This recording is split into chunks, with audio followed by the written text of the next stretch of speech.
जो हमारी प्राचीन गुरुकुल शिक्षा पद्धति थी वो दुनिया में आज भी प्रासंगिक और उपयोगी है।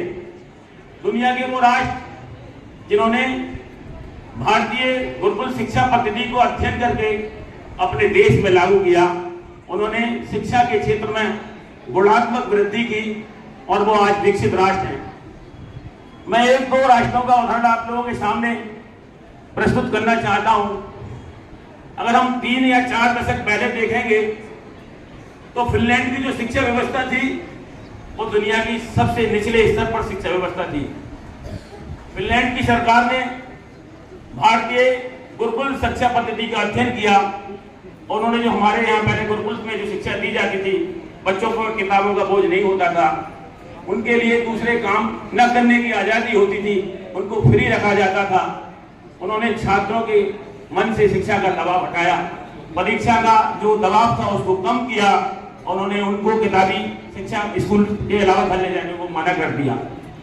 आज फिनलैंड की शिक्षा व्यवस्था दुनिया के 5वें नंबर पर है। पहले हमारे गुरुकुल में जो पढ़ाया जाता था वहां आचार्य जी ये देखकर तय करते थे कि किसको आचार्य बनना है, इसको जनेऊ धारण करना है, इसको चिकित्सा करनी है, इसको दुकान चलानी है, इसको सफाई कार्य करना है। वो उनके टैलेंट को परखते थे और टैलेंट को परख के वैज्ञानिक आधार पर सिर्फ पुश करने का काम करते थे और रिजल्ट उसका 100% आता था।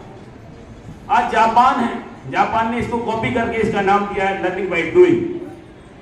हम अपनी परंपराओं को भूलते जा रहे हैं और विदेशी हमारी जो वैज्ञानिक सोच पर आधारित गुरुकुल शिक्षा पद्धति थी उसको अपना के दिनों दिन आगे बढ़ते जा रहे हैं।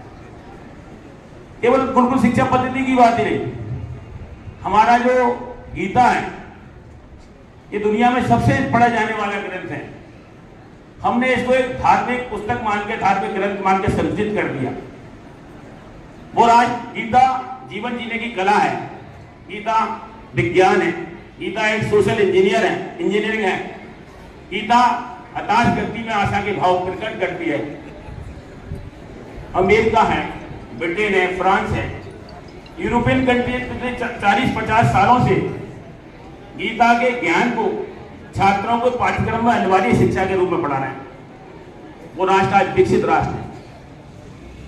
इस्लामिक राष्ट्र ने भी 1 अप्रैल 2024 से अपने छात्रों को गीता का ज्ञान अनिवार्य पाठ्यक्रम में शामिल किया है।